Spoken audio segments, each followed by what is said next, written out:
우리가 성경에 나오는 믿음의 사람들을 보면은요, 예외 없이 그 삶이요 세 부분으로 이렇게 나눠지는 것을 보게 됩니다. 세 부분으로 나눠지는데 어떻게 나눠지냐면은 잘 나갔던 앞부분이 있고요, 그리고 더 잘 나가는 마지막 부분이 있어요. 근데 그 중간에요 꼭 어떤 것이 끼어드냐면은 광야의 시기가 꼭 예외 없이 끼어드는 것을 보게 됩니다. 우리가 요셉의 인생을 보더라도요, 앞에 잘 나갔죠. 부잣집 아들로서 아버지의 인정도 받으면서 끝에 잘 나갔죠. 더 잘 나갔죠. 애굽의 총리로서 놀라운 역량을 발휘하면서. 근데 그 중간에는요, 광야의 시기가 있었어요. 노예, 죄수의 그 시기가 있었고, 또 모세를 봐도 마찬가지입니다. 첫 40년 동안은 애국의 왕자로 잘 나갔고, 마지막 40년 동안에는 이스라엘의 위대한 리더로서 잘 나갔죠. 근데 그 중간 40년이 있었어요. 그 중간 40년은요 광야에서 지냈던 40년입니다. 자, 오늘 우리가 보고 있는 다윗의 인생도 마찬가지가 되죠. 하나님의 기름 부음을 받아 왕으로 약속을 받고 골리앗을 물리치고 승승장구하며 잘 나갔던 이스라엘의 스타의 시기가 있었고, 마지막에 이스라엘 왕으로서 정말 멋진 하나님의 나라를 이뤄나가는 그런 시기가 있었는데, 그 중간에 무슨 시기가 있었습니까? 광야의 시기가 있었죠. 그렇죠? 10년이 넘는. 그러니까 여러분, 내 삶에 광야는 없을 것이다. 헛된 기대를 내려놓으시기 바랍니다. 정말 우리가 하나님의 진짜 축복을, 정말 하나님께서 예비하신 놀라운 축복을 맞이한다고 하면은요, 광야를 하나님께서는 꼭 통과를 시키신다라는 것이죠. 다윗을 보면 이 광야에 하여튼 광야를 통해서 많은 어떤 후에 돌아보면 광야 시기에 하나님께서 정말 많은 축복들을 주신 것을 발견하게 돼요. 믿음의 축복도 있었지만 사실은 만남의 축복들, 공동체였던 축복들도 있었고, 하여튼 광야에서 많은 축복들을 발견하게 되는, 경험하게, 하여튼 거기서 만들어가게 되는데, 근데 아주 실질적인 축복이 하나 있었어요. 이 광야에서 전혀 예상하지 못했던, 정말 다윗 자신도 예상하지 못했을 것입니다. 그 축복을 받게 되는 게 바로 광야에서였거든요. 광야에서 그 축복이 준비가 되어서 이제 나중에 그 축복을 구체적으로 받게 되는데, 그게 뭐냐 하면은요, 이스라엘 12지파의 통합입니다. 이스라엘 12지파의 통합. 여러분, 이스라엘은요 어떤 나라와 비슷하게 아주 지역 감정이 굉장히 심한 나라였어요. 그 어떤 나라는 어떤 나라라고 얘기하지 않겠습니다. 하여튼 지역 감정이 무지 심한 나라여가지고 어떻게 갈라져 있었냐면은 유다 지파하고, 유다가 강력하고 큰 지파거든요. 유다 지파하고 북쪽 11지파하고의 하여튼 갈등, 분열, 지역 감정이 무지 심했다라는 것입니다. 그래서 사실 다윗이 왕이 되는 데 있어서 가장 큰 걸림돌은 무엇이냐면은 유다 지파야 다윗을 환영하겠죠. 근데 이 나머지 11지파예요. 11지파가요 유다 지파 출신의 다윗을 인정할 리가 없는 그런 상황이었다라는 것이죠. 그런데 광야에서 어떤 사건들을 통해서 자신 다윗도 마찬가지 의식하지 못했을 거예요. 그 사건을 통해서 12지파의 통합을 이뤄낼 수 있는 그 기반을 하나님께서 마련해 놓으신 것이고, 그리고 나서 광야를 지나고 나니까 그 축복이 딱 집어지게 되는 그런, 해도 자세한 얘기는 제가 좀 이따 계속하도록 하겠는데, 바로 오늘 우리가 좀 함께 나누려는 것은 뭐냐면은 이 광야에 대해서 함께 나누려고 합니다. 아까 말씀드렸듯이 진짜 광야는 다 있어요. 크고 작은 광야는 우리 다 통과해야 됩니다. 통과하고 난 다음에 주어지는 게 진짜 하나님의 우리를 위해서 예비해 놓으신 그런 축복들이 돼요. 자, 그 광야를 통과할 때 우리는 그러므로 이 광야에서는요, 이걸 어떻게 내가 빨리 벗어나고, 내가 이 광야를 어떻게 빨리 피하고 외면하고 이게 중요한 게 아니라, 광야에서 우리가 어떻게 살아야 될까가 진짜 중요해요. 그래서 그 광야에서 살아가는 믿음을 좀 나누려고 하는데, 자, 이미 광야에서 내가 어떻게 우리에게 크리스찬에게 필요한 믿음이 무엇이다 아마 알고 계시는 것들이 있을 거예요. 광야에서는 절대적으로 하나님을 신뢰해야 되고 인내해야 되겠죠, 그렇죠? 광야에서는 잘 참을 수 있어야 되고 소망을 가져야 되고 여러 가지 어떤 믿음이 있겠지만, 이 다윗에게서 발견되는 아주 특별한 믿음이 있어요. 정말 아마 예측 못하실 만한, 저도 예측 못했는데, 진짜 이 광야를 통과하는 데 있어서 너무너무 중요한, 다른 어떤 믿음들도 물론 필요하겠지만 그 모든 믿음들이 어떻게 보면은 근원이 될 수 있는 아주 그 믿음에 대해서 다윗이 보여준 어떤 믿음에 대해서 같이 좀 나눠보도록 하겠습니다. 자, 아까 말씀드렸듯이 이제 광야에서 12지파의 어떤 통합의 기반이 만들어지게 돼요. 근데 그 12지파의 통합의 기반이 만들어지게 된 첫 번째 사건이 뭐냐면은 바로 이 사울 왕의 화장실 사건입니다. 사울 왕의 화장실 사건. 예, 아마 아실 거예요, 그렇죠? 이제 초창기 때 사울 왕이 3,000명의 군대를 거느리고 이제 다윗을 죽이려고 쫓아다니고 있을 때예요. 근데 막 이제 쫓아다니는데 다윗은 이제 동굴에 숨어서 그냥 거기가 이제 석회암 막 지질이거든요. 그래가지고 그런 지형이어서 동굴들이 많은데 동굴에 이제 숨어 있는데 사울 왕과 그 부대가 그 앞을 지나가게 됩니다. 근데 그 앞을 지나가게 되는데 어떤 일이 있었냐면은 여러분 이게 진짜 정말 기가 막힌 일이 벌어져요. 사울 왕이 갑자기 뒤가 마려우신 거예요. 그래가지고는 그 군대 떠러 잠깐 멈춰서라고 하고, 여러분 뒤가 마려운데 혼자 가겠습니까? 부하들 데리고 들어가겠습니까? 혼자 가겠죠, 그렇죠? 그러니까 여기서 잠깐 기다려. 그리고 혼자서 뒤를 이제 용변을 보시러 동굴 속으로 들어간 거예요. 그런데 마침 거기에 동굴이 하나면은 말라납니다. 가보시면 아시겠지만 진짜 수많은 동굴들이 있는 지역이에요. 수많은 동굴들이 있는 지역. 근데 마침 누가 숨어 있는 동굴로 들어갑니까? 다윗이 숨어 있는 동굴로 들어가는 거예요. 마침. 그리고 다윗이 이렇게 숨어 있는 그 앞에서 완전 무방비 상태 아닙니까? 도망가기도 힘들잖아요. 상상하지 마세요. 상상하지 마세요. 하여튼 그런 상태로 지금 용변을 보기 시작하시는 거예요. 그러니 다윗이 볼 때 어떻습니까? 다윗이 볼 때 이건 정말 하나님이 주신 기회 아니겠습니까? 말도 안 되잖아요. 진짜 사울 왕이 그 자기 앞에 가서 혼자서 이럴 수 있는 확률이 이게 어떻게 됩니까? 이거 하나님이 하신 일.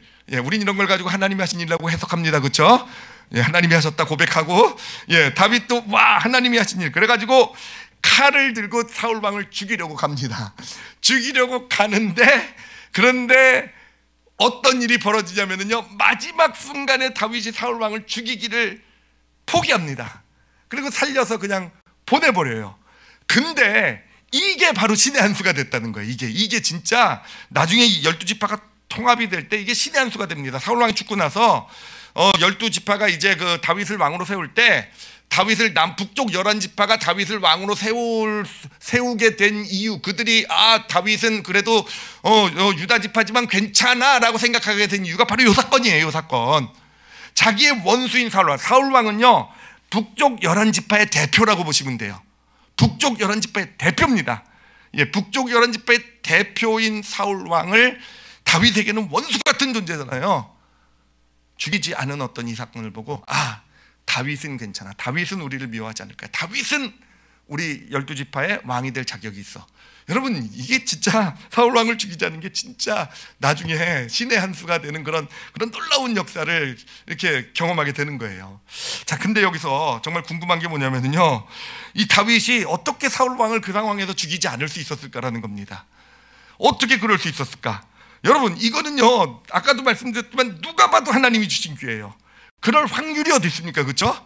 근데 그냥 사울 왕이 떡하니 앉아 있고요. 진짜 사울 왕만 죽이면 그냥 머리가 팍팍팍팍 돌아갔을 거예요. 지금 정말 하나님이 주신 기회고 뭐 아무리 생각해봐도 뭐 이거는 뭐 그렇게밖에 해석할 수 없고, 지금 내가 사울 왕을 죽이기만 하면은 더 이상 쫓기지 않아도 돼요. 그렇죠? 더 이상 쫓기지 않아도 되고 교회 안 가서 살 수도 있고, 또 잘하면은 왕이 될 수도 있는 그런 길이 더 쉽게 열릴 수도 있고, 정말 이렇게 팍팍팍팍 머리가 돌아갔을 텐데, 그런데 그런 상황에서 다윗은 도대체 어떻게 사울 왕을 죽이지 않기로 결심을 했을까? 신의 한 수라 그랬잖아요. 그렇죠? 어떻게 그렇게 됐을까? 이게 참 궁금해요. 여러분 다윗이 어떻게 그 순간에 죽이지 않을 수 있었을까요? 정말 그런 급박한 상황이 되면은요, 사실은 사실은 그냥 저래도 그냥 죽였을 것 같은데, 저 사람 죽여본 적 없습니다 아직. 그땐 다르잖아요. 그땐 전쟁 중이고. 하여튼 그랬을 것 같은데 도대체 어떻게 그랬을까? 다윗이 워낙 머리가 뛰어나서 그랬을까? 다윗은 그런 상황에서도 워낙 머리가 좋아가지고 정세 판단을 팍팍해서 내가 지금 죽이면 당장은 편하겠지만 나중에 12지파 통합을 위해서는 사울 왕을 살려두는 것이 나에게 유익할 것이고, 그래서 내가 지금 고생하더라도 사울 왕을 좀 살려두고 보내버리면 나중에 내가 그냥 머리가 그냥 팍팍 돌아갔을까요? 어땠을까요? 참 궁금해요. 근데 답은 나중에 말씀드리고, 한 가지 사건을 또 말씀드리려고 하는데, 이 사건은요 다윗이 이제 광야에 지내는 동안에 있어서 진짜 가장 위기였던 사건이었습니다. 정말 큰일 날 뻔했었던 그런 사건인데, 쫓기는 시간도 이제 꽤 흘렀어요. 10년 가까이 이제 흘렀던 그런 시기입니다. 그래서 이제 다윗에게도 이미 600명의 부하가 생기게 돼요. 이제 부하가 생기게 되니까 사울 왕의 추격도 좀 느슨해지고 있는 상황이니까 다윗이 먹고 살기 위해서 뭘 하냐면은요, 요즘 뭐 사설 경비 업체 많죠, 그렇죠? 여러분, 다윗이 원조입니다. 원조, 우리 기독교로 다윗 뭐 사설 경비업체 만들면 성공하실지도 몰라요. 원조, 이제 다윗이요 그런 사설 경비업체를 해요. 그래서 양들을 많이 키우잖아요. 그 양들을 보호해 주는 그런 이제 산적들이나 뭐 이런 어떤 짐승들이나 이런 걸로부터 이제 다윗이 600명의 부하를 데리고 양떼들을, 국민 백성들의 양떼들을 보호해 주는 일을 합니다. 자, 그렇게 지내게 되고요. 이제 그 중에 한 양떼가 이 나발이라는 사람의 아주 부자 나발이라는 사람의 양떼였어요. 그래서 다윗은 그 나발의 양떼도 이제 1년 동안 보호를 해주게 되고요. 이제 1년이 지나고 나면은 어떤 행사가 있냐면 털 깎는 행사가 있어요. 양털 깎는 행사가 있는데 그거가 바로 추수감사절이라고 보시면 됩니다. 목축하는 사람들의. 그러니까 그때는 이제 주인이 주변에 손님들, 도움을 줬던 손님들, 함께했던 사람들, 마을 사람들 다 불러가지고 이제 잔치를 하는 날이에요. 그러니까 다윗도 당연히 자기도 보호해주고 했으니까 이제 호의를 베풀어 줄 걸 기대하고 자기 부하를 보냅니다. 그래서 가서 다윗의 뭐 부하인데 뭐 저쩌고 하니까 호의 좀 베풀어 주십시오 하는데 이 나발이 어떻게 반응을 합니까? 이 나발의 반응을 볼 때마다 제가 생각나는 단어가 나발나발거렸다, 이게 단어예요. 진짜 나발나발거립니다. 완전히 다윗을 완전히 무시해버립니다. 앞에 개자를 붙인 무시. 무슨 무시인지 아시겠죠, 그렇죠? 아니 진짜 다윗을 대취급하는 거예요. 나 다윗이란 사람 나 들어본 적이 없다. 주인을 떠나가지고 혼자 떠돌아다니는 개 같은 어떤 그런 존재가 있다는 얘기는 들어봤는데 다윗, 그러니까 네가 옛날에 다윗이냐 이거예요. 너는 이제 끝났다 이거죠. 너 같은 존재가 난 너 같은 존재 알 필요도 없고 알지도 못한다, 뭐 이런 식이었던 거예요. 완전히 개무시를 당한 겁니다. 그러니까 그 소식을 다윗이 듣는 순간에 여러분 어떻습니까? 여러분이면 어떠시겠어요? 정말 열 받죠, 그렇죠? 뚜껑이 열리죠, 그렇죠? 다윗도 뚜껑이 열린 거예요. 내가 아무리 지금 떠돌아다녀도 나발 너 같은 존재가, 그러면서 그래서 이 400명의 군사를 이끌고요 나발을 죽이려고 이제 쳐들어가게 됩니다. 근데 이게 진짜 위험했던 게 뭐냐면은 정말 다윗이 쳐들어가가지고 나발의 집안을 완전 초토화시켜 버렸으면요, 이 다윗도 이제는 끝이에요. 이스라엘 왕으로서에는 끝입니다. 자기 백성을 도륙해버린 그 사람이 어떻게 왕이 됩니까? 그런데 이제 다윗은요, 이 열 받으니까 분노 가운데서, 여러분 이런 상황에서 뭐 그런 거 계산하실 수 있습니까? 그렇죠? 분노 가운데 이제 죽이러 가는 거예요. 근데 진짜 여기서도 너무너무 다행이었던 것이 뭐냐면은 마지막 순간에 멈춰요. 마지막 순간에 멈춰요. 와, 이게 진짜, 그래서 진짜 가장 큰 위기, 진짜 가장 큰 위기였어요. 위기를 극복하게 됩니다. 도대체 어떻게 멈출 수 있었을까라는 거예요. 어떻게 그런 정말 뚜껑이 열리고 분노가 폭발하고 진짜 사실 무시받는 거 얼마나 힘듭니까, 그렇죠? 이런 상황에서 어떻게 멈출 수 있었을까? 자, 어떻게 그럴 수 있었을까? 먼저 그 화장실 사건을 좀 가지고 설명을 먼저 해보도록 할게요. 다윗이 사울 왕을 죽이지 않을 수 있었던 이유가 뭔지 아십니까? 왜 어떻게 안 죽일 수 있었는지 아십니까? 왜냐하면은요, 자, 잘 들으셔야 됩니다. 다윗은요, 광야에서 쫓겨다닐 때 어떤 다윗의 모습을 보면 다윗은요, 자신의 어떤 판단의 기준이요, 어떤 상황에서 어떻게 무엇을 행해야 될지에 대한 판단의 기준이요, 어디에 있었냐면은요, 감정에 있었다라는 거예요. 감정에 있었다라는 거. 감정에. 그러니까 자 보세요. 머리로 판단을 하지 그러니까 머리로 생각하는 판단, 논리가 어떤 판단의 기준이 아니었다라는 거. 그러니까 사울 왕이 이제 그 일을 보러 들어왔을 때, 자 그것을 보고 판단을 하잖아요, 머리로. 와, 이거는 확률적으로 보면 하나님이 하신 일인 게 확실해. 아, 이 사람을 사울 왕을 죽이면 내가 뭐 더 이상 쫓겨다니지 않아도 돼. 더 이상 내 왕이 될 수도 있어. 그러니까 온갖 어떤 생각들이 와가지고, 그러니까 당연히 죽여야 돼. 이게 지금 머리에서 드는 생각이잖아요. 그런데 다윗이요, 그런 생각을 가지고 자기도 그런 생각을 가지고 이제 사울 왕을 죽이려고 다가가는데, 그런데 다윗이 본 게 뭐냐면은요, 그 마음 안에 있는 감정을 본 거예요. 그 마음 안에 있는 감정이요. 그 감정이 어떤 감정이었겠습니까? 지금 사울 왕을 죽이려고 하는 감정 그 안에는요, 자신 마음 안에 있는 거로 억울함이었던 거예요. 억울함. 그렇잖아요. 죄도 없는데 쫓겨다니는, 억울하게 쫓아다니는 그거에 대한 억울함, 섭섭함이요. 그렇죠? 내가 다브락에게 정말 충성을 다했는데 어떻게 나를 죽이려고 3,000명이나 된 군사를 끌면서 나를 이렇게 이렇게 만들 수 있는지. 복수의 감정이었어요. 복수의 감정. 당신이 나를 죽이려고 하면 나도 당신을 죽일 수 있다는 거. 근데 다윗은요, 바로 그 감정을 돌아본 거예요. 자신의 감정을 돌아보고 이거는요, 하나님이 주신 감정이 아니었던 거죠. 그러니까 다윗의 판단의 기준은 바로 거기 있었어요. 어떤 광야에서 어떤 그런 정말 중요한 어떤 판단을 낼 때 다윗은요, 머리에 어떤 논리나 생각을 가지고 판단을 내리지 않았다는 겁니다. 여러분, 머리는요, 바깥의 것을 가지고 다 분석을 하는 게 우리의 머리예요. 생각이에요.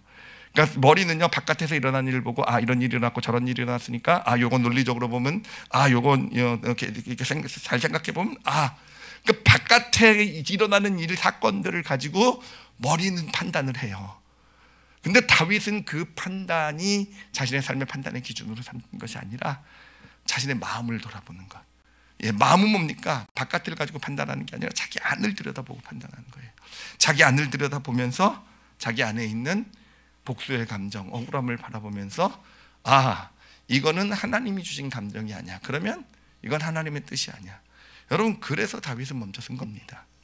그래서 멈춰선 거예요. 자, 그 나발 사건도 그래요. 나발을 죽이지 않는 이유들 보면은요, 자, 처음에는요, 당연히 죽여야 된다고 생각했죠. 다 생각해서 나온 겁니다. 머리에서 나온 거예요. 그렇죠? 상황을 보면은 나발 같은 존재가 내가 1년 동안 이렇게 잘해줬는데 나 때문에 너희가 피해를 당하지도 않고 이렇게 지금 와서 좋은 날을 맞이했는데 어떻게 나를 이렇게 무시하고 나발 정도밖에 되지 않은 것이 머리란 말이에요. 다 지금 다 나발을 죽이려고 하는 거.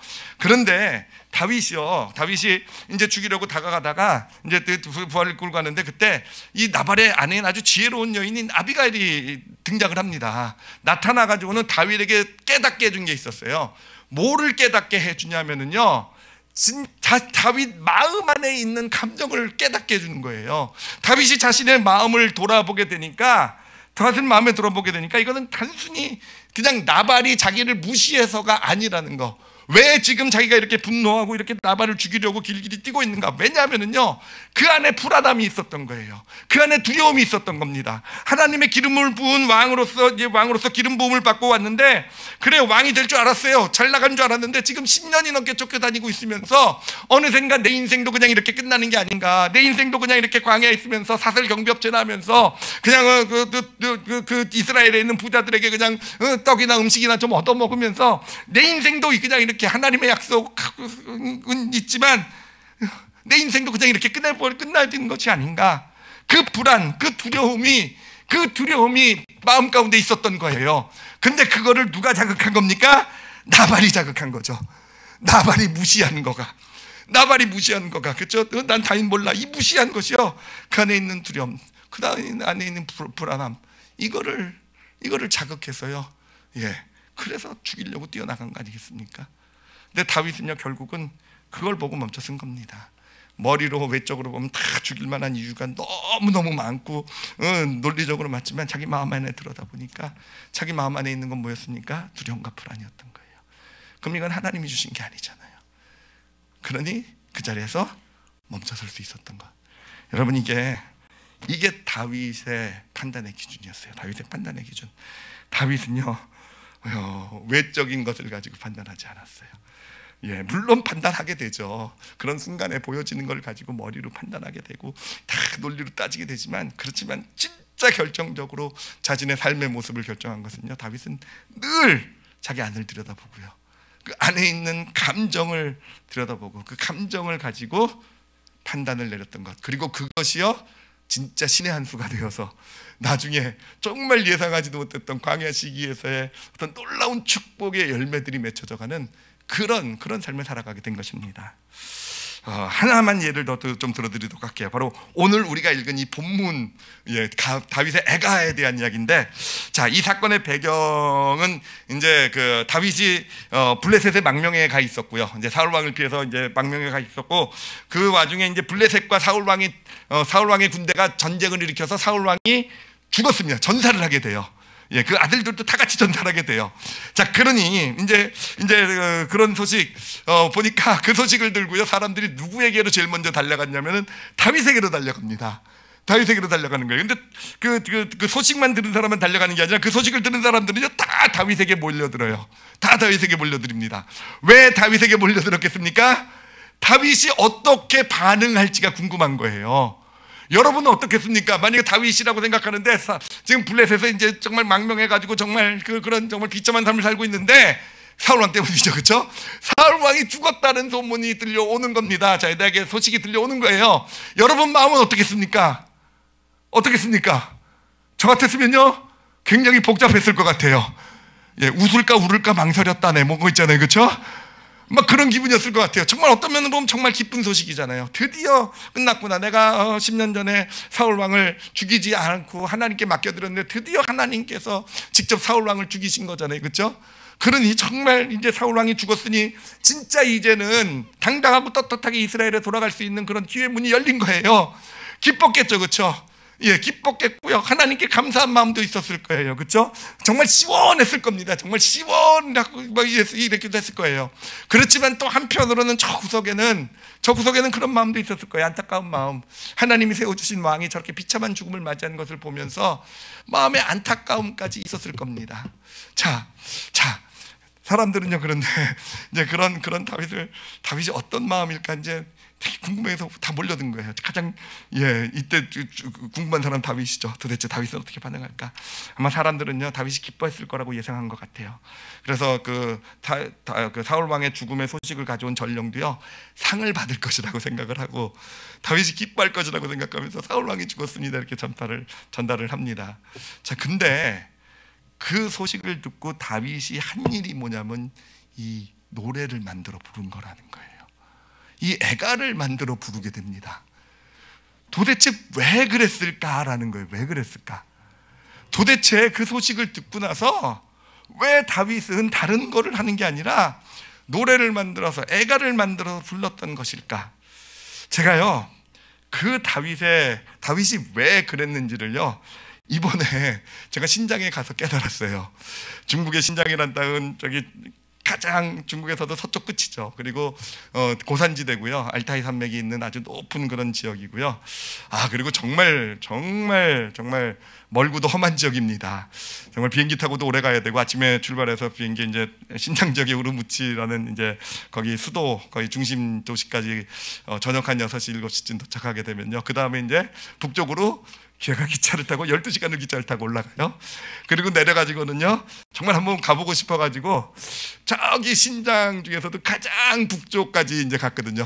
차를 8시간을 타고, 8시간 비행기 기차 12시간 내려서 차 8시간 타고 이렇게 들어왔는데, 끝에 한 2시간 3시간 정도는요, 와, 진짜 어마어마한 산길이에요. 어마어마한 산길을 2시간 그냥 이렇게 해가지고 그 안에까지 들어갔어요. 거기 마을이 있더라고요. 근데 그 마을이 정말 특별해요. 뭐냐면은 그 마을에서 이렇게 바라다보면 저 앞은 러시아예요. 그 마을에서 이렇게 동쪽을 바라보면 그 동쪽은 몽골이에요. 그 마을에서 이렇게 서쪽을 바라보면 서쪽은 카자흐스탄입니다. 뛰면 갈 것 같아요. 물론 뛰면 못 가고 차 타고 1시간쯤 걸린다고 하는데, 하여튼 그런 정말 산 높은 그런 산 동네에 가가지고 이제 동네 딱 도착을 했는데, 근데 이게 정말 예상치 못한 일이 발생을 한 겁니다. 어떤 일이 발생하냐면요, 제가 산을 올라가는 그 와중부터 눈이 내리기 시작하게 되는데, 갑자기 눈폭풍이 몰려오는데요, 3일 동안 눈이요 1.5m가 내린 거예요. 저는요, 하늘이 뚫렸는 줄 알았어요. 눈으로 하늘이 뚫려. 진짜 그냥 그 마을에 그냥 눈이 폭풍처럼 다 쏟아지게 되고요. 그 다음날 아침에 일어났는데, 제가 마을을 좀 돌아다니려고 가는데 마을에 진짜 개미 새끼 한 마리 없어요. 그냥 걸어다니는 사람 저 혼자인 거예요. 아무도 그 주위에 그 많은 눈에 정말 하여튼 그런 상황인데, 문제는 뭡니까?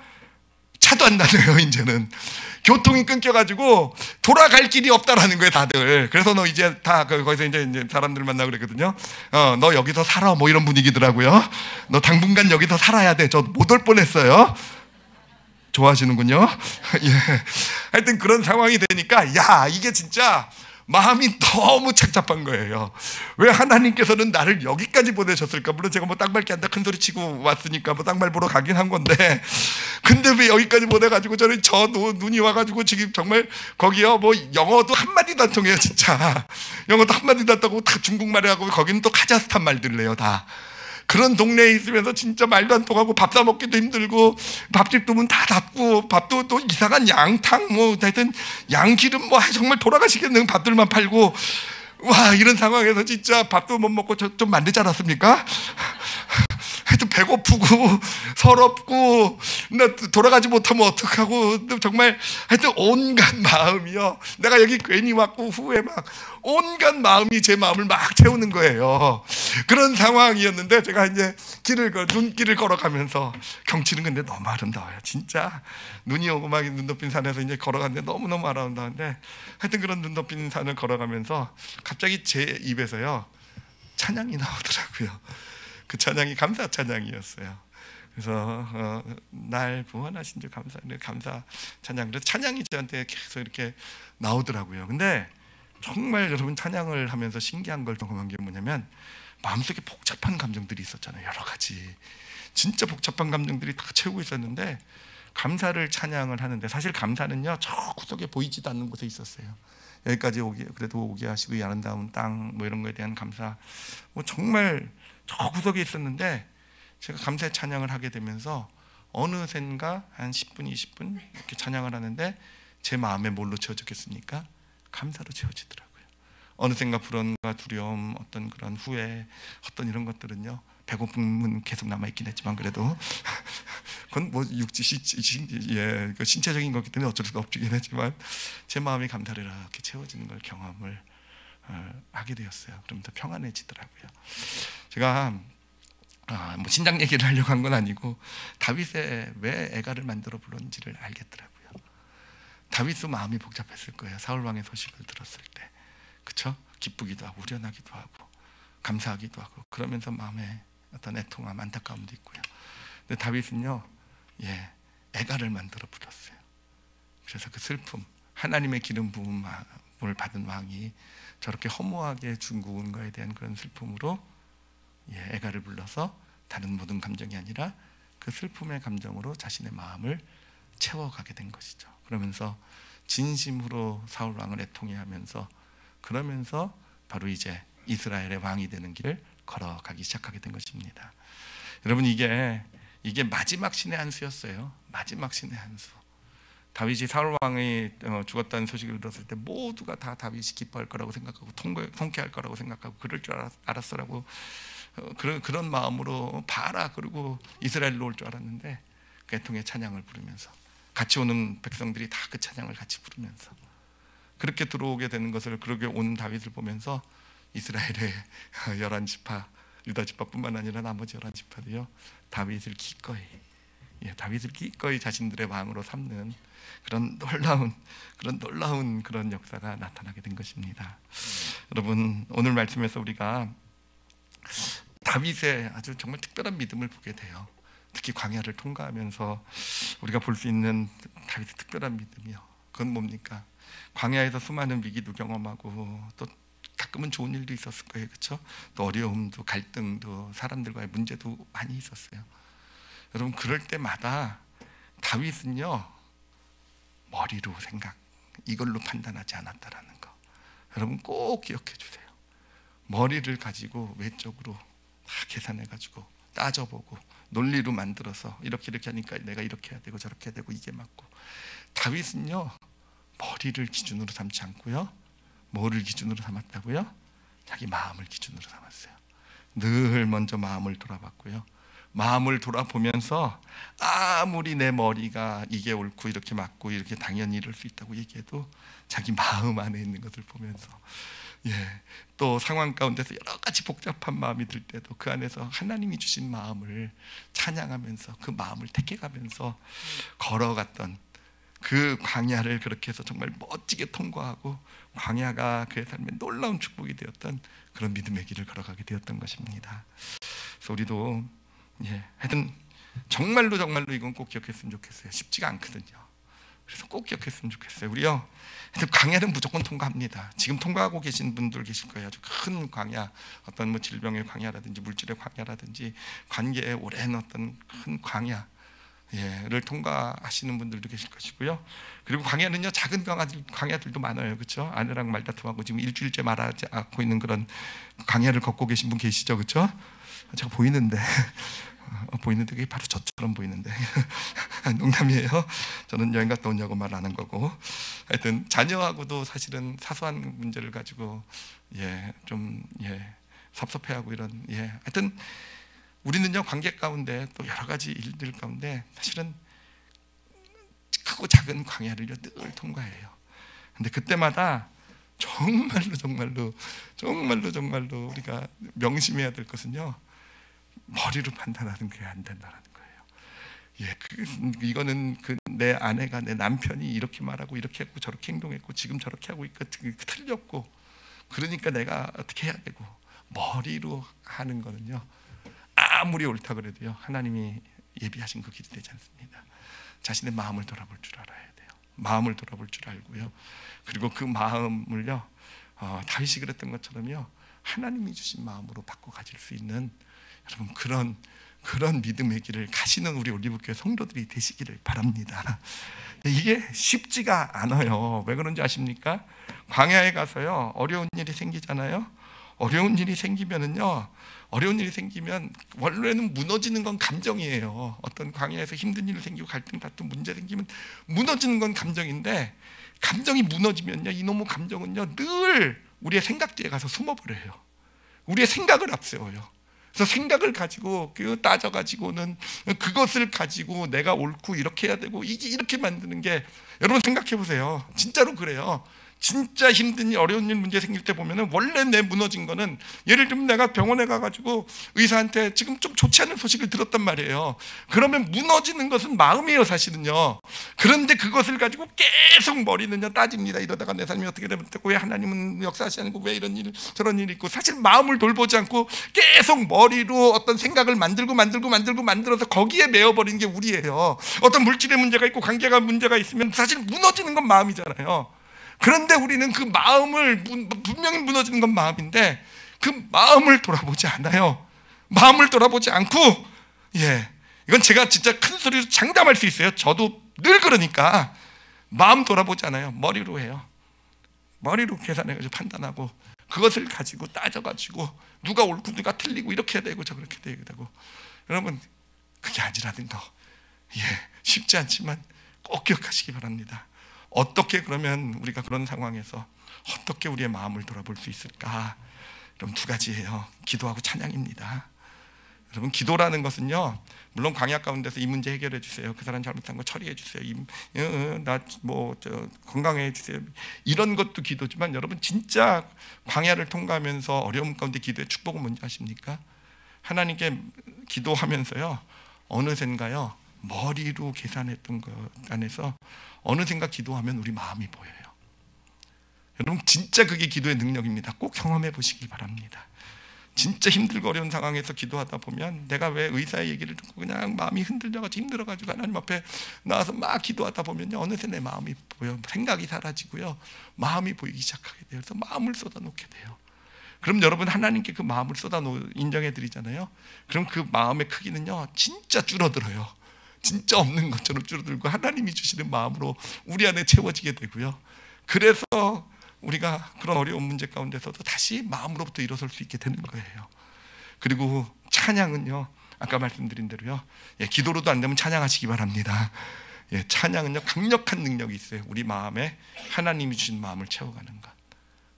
하나님이 주신 마음을 채워가게 될 때, 보니까 지금 생각나는 예들도 많이 있네요. 다윗만 그런 게 아니라 그 사도 바울도 감옥에 갇혔을 때 처음에 힘들어 죽으려고 그랬거든요. 내가 왜 감옥에 갇혀 있느냐, 로마인인데 내가 억울하게 갇혀가지고. 로마인은 원래 감옥에 감금 못 하거든요. 근데 어떻게 일어서게 됩니까? 찬양하면서 일어서요. 밤에 찬양하면서 갑자기 평안해지고, 그러면서 하나님 도우심, 역사하심 나타나게 되고요. 여러분, 찬양이 진짜 능력이 됩니다. 하여튼 오늘 말씀에서 정말 꼭 돌아보시기를, 꼭 광야에서 어려움이 있고 문제가 있고 힘든 일이 있고 갈등이 있고 이럴 때요, 보세요. 늘 마음이 없어요. 우리 감정은 마음 뒤에 가서 쓴다 그랬죠. 아까 감정은 생각 뒤에 가서 쓴다 그랬죠. 그렇죠? 꼭 인식하시고 기도 가운데로, 찬양 가운데로 하나님께 나가셔서 자신의 마음을 돌아보실 줄 아시는, 그 마음이 판단의 기준이 될 줄 아시는, 그래서 다윗이 그랬던 것처럼 광야의 시기에 놀라운 하나님께 축복이 예비되는 그런 믿음의 길을 가시는 우리 올리브교회 성도들이 되시기를 예수님의 이름으로 축원합니다. 기도하시겠습니다. 기도하실 때요, 자신의 마음을 한번 좀 돌아봤으면 좋겠어요. 그리고 하나님께 고백했으면 좋겠어요. 예를 들면 남편과 아내와 갈등이 있으면요, 막 계속 머리로 생각하고 있었을 거예요. 한번 하나님께요 좀 고백해 보세요. 마음을요. 섭섭하다고요. 솔직하셔도 돼요. 나 지금 분하다고요. 나 지금 자존심 상했다고요. 하나님 앞에 고백해 보시면 돼요. 모든 문제에 마찬가지예요. 저는 이 시간이 지금 광야 가운데 있는 여러분의 삶에 하나님께서 길을 보여주신 축복된 시간이 될 줄 믿습니다. 마음을 쏟아 놓으신다고 한다면요, 그래서 좀 한번 힘든 일에 대해서 마음을 하나님께 좀 내어놓는 그런 기도를 한번 하시기 바랍니다. 아까 말씀드린 것처럼요, 여러분 어떤 좋지 않은 소식들, 힘든 일 들었을 때 무너진 건 마음이에요. 근데 왜 자꾸 생각 가지고 우리가 누구를 원망하고 누구를 따지고 무엇 때문에, 이것 때문에, 저 사람 때문에, 그 일 때문에, 그때 그거 안 했으면, 하나님께 그 고백도 드리세요. 그러면 하나님 앞에서 우리 마음이 나오게 될 거예요. 무너진 건 마음인데 하나님께 그 마음을 좀 가지고 나가셨으면 좋겠어요. 그리고 또한 믿음의 길을 걸어가면서 오늘 말씀에서처럼 꼭 명심하게 해달라고, 정말이요, 꼭 우리 생각에 속지 말게 해달라고, 내 논리에 속지 말게 해달라고. 다윗이 그랬던 것처럼 내 마음을 들여다볼 줄 아는 그런 믿음을 나에게 달라고. 우리 다 같이 함께 오늘 말씀 놓고 자신을 위해서 통성으로 기도하시겠습니다. 하나님 아버지, 저희들 늘 마음을 보게 해주시기를 정말 간절히 소원하며 기도합니다. 하나님 도와주세요. 우리 안에 숨겨져 있는 욕심 좀 보게 해주시고, 내 이기심 좀 보게 해주시고, 내 안에 숨겨져 있는 그런 불안과 두려움 보게 해주시고, 하나님 내 안에 숨겨져 있는 내 자존심 상한 것들, 원망들 보게 해주시고, 하나님 이 시간 당신 앞에 내어놓을 때 하나님 그 모든 상한 감정을 바꾸시고, 하나님 그 안에 하나님의 평안으로 채워주시는 그 은혜가 임하게 하여 주시옵소서. 눈이 열리게 될 줄 압니다. 무엇을 해야 될지 보게 될 줄 압니다. 다윗처럼 하나님 올바른 길을 걸어가는 그런 믿음의 광야 가운데 길을 여시는 당신의 축복을 보게 하여 주시옵소서. 감사드리며 예수님 이름으로 기도드렸사옵나이다. 아멘.